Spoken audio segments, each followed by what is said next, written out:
नमस्कार, मैं अनमोल कुमार। हमारे आसपास ऐसी कई बातें हैं, ऐसी कई जानकारियां हैं जो कभी सुर्खियां नहीं बन पाती, लेकिन उसे जानना भी उतना ही जरूरी है जितना आपके आसपास हो रही और घटनाएं होती हैं, क्योंकि उन जानकारियों से भी आपका सीधा सरोकार होता है। तभी तो अपने इस कार्यक्रम में हम बात करते हैं धर्म संस्कृति की, कथा आध्यात्म की, समाज पर्यावरण की। इसमें वो सारी बातें होती हैं जो सुर्खियों से परे होती हैं। तो हम उन सुर्खियों की बात करें उससे पहले जान लेते हैं आज की हेडलाइंस। काशी विश्वनाथ कॉरिडोर के उद्घाटन के 1 महीने बाद तक मनाया जाएगा मेगा उत्सव। 10 से 15 दिसंबर के बीच हो सकता है कॉरिडोर का लोकार्पण। पीएमओ की हरी झंडी का इंतजार। इंटरनेशनल गीता महोत्सव में 5 लाख दिया जलाने का रखा गया है लक्ष्य। 14 दिसंबर को सीएम खट्टर दीप जलाकर करेंगे कार्यक्रम का शुभारंभ। दुनिया में सबसे ज्यादा वायु प्रदूषित शहर बना दिल्ली। डब्ल्यूएचओ की मानकों से 6 गुना प्रदूषित है दिल्ली की हवा। ग्रीनपीस की रिपोर्ट का दावा। करीब 100 करोड़ रुपए की लागत से अयोध्या में बनेगा आदिनाथ मंदिर। 5 एकड़ में बनेगा ये मंदिर। 4 दिसंबर को लगने जा रहा है साल का आखिरी सूर्य ग्रहण। भारत में नहीं दिखेगा ग्रहण। इस ग्रहण के सूतक का भी नहीं होगा कोई असर। ये थी आज की हेडलाइंस। अब बात सुर्खियों की। तो सबसे पहले वो बातें जो हमारे देश में सुर्खियां बनी हुई हैं। काशी विश्वनाथ धाम कॉरिडोर के लोकार्पण के बाद 1 महीने तक मेगा उत्सव का आयोजन किया जाएगा। इसकी जानकारी वाराणसी जिला प्रशासन की तरफ से दी गई है। उनके मुताबिक 14 जनवरी 2022 तक यहां अलग अलग कार्यक्रमों का आयोजन किया जाएगा। कॉरिडोर का ज्यादातर काम पूरा हो चुका है और उम्मीद जताई जा रही है कि 10 से 15 दिसंबर के बीच प्रधानमंत्री नरेंद्र मोदी इसका लोकार्पण करेंगे। श्री काशी विश्वनाथ धाम का लोकार्पण करने के लिए प्रधानमंत्री नरेंद्र मोदी 10 से 15 दिसंबर के बीच वाराणसी आ सकते हैं।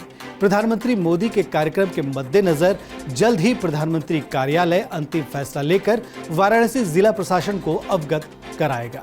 इसे देखते हुए जिला प्रशासन ने अपनी तैयारियां तेज कर दी हैं। कई मंदिरों में इसका सीधा प्रसारण भी दिखाया जाएगा।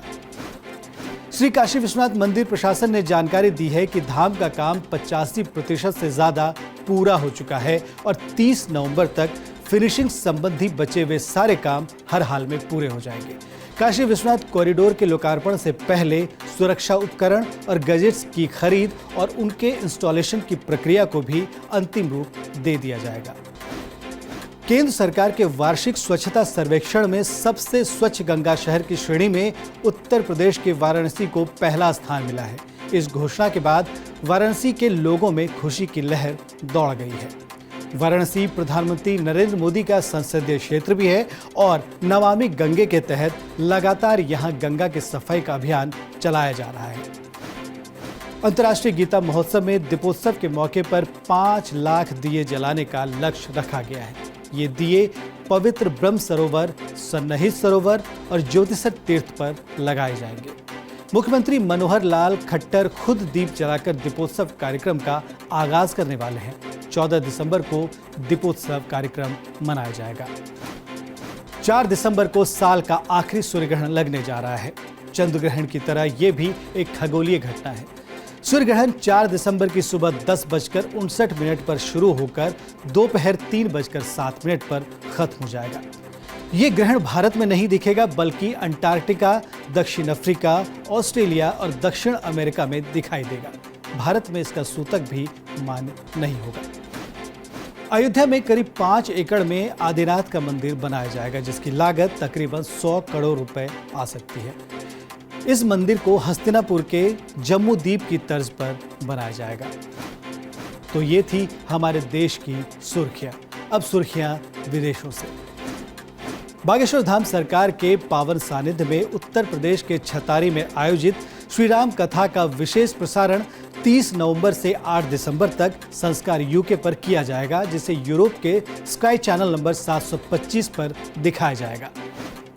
श्री जलाराम गौशाला भाबर गुजरात के तत्वाधान में 30 वर्षीय गौ पर्यावरण एवं आध्यात्म चेतना पदयात्रा के 10वें वर्ष में प्रवेश के उपलक्ष्य में तपस्वी गौ भैरव उपासक के श्रीमुख से सुने श्री गौ कृपा कथा। जिसका विशेष प्रसारण 28 नवंबर से 4 दिसंबर तक दोपहर 4 बजे से संस्कार यूएसए पर किया जाएगा।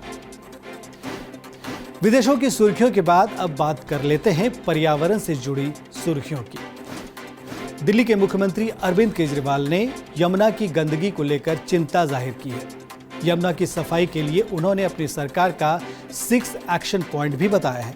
उन्होंने कहा है कि 2025 तक यमुना की सफाई का काम पूरा कर लिया जाएगा। उन्होंने आश्वासन दिया है कि अगले चुनाव में वो दिल्ली की जनता के साथ यमुना में डुबकी भी लगाएंगे। ग्रीन पीस की एक रिपोर्ट के मुताबिक दिल्ली को दुनिया का सबसे ज्यादा वायु प्रदूषित शहर माना गया है। इस रिपोर्ट में कहा गया है कि दिल्ली में वायु प्रदूषण का स्तर WHO द्वारा तय वायु प्रदूषण स्तर से 6 गुना ज्यादा है। 2020 में सख्त लॉकडाउन के बाद भी पिछली छमाही में अनुमानित 24,000 लोगों की मौत वायु प्रदूषण की वजह से हुई है। तो अब तक आपने जाना देश विदेश और पर्यावरण से जुड़ी सुर्खियां। तो आज के लिए बस इतना ही। मुझे दीजिए इजाजत। कल एक बार फिर नई सुर्खियों के साथ हमारी टीम आपके सामने आएगी। लेकिन अभी जाते जाते आपको छोड़ जाते हैं आज के इतिहास के साथ। नमस्कार।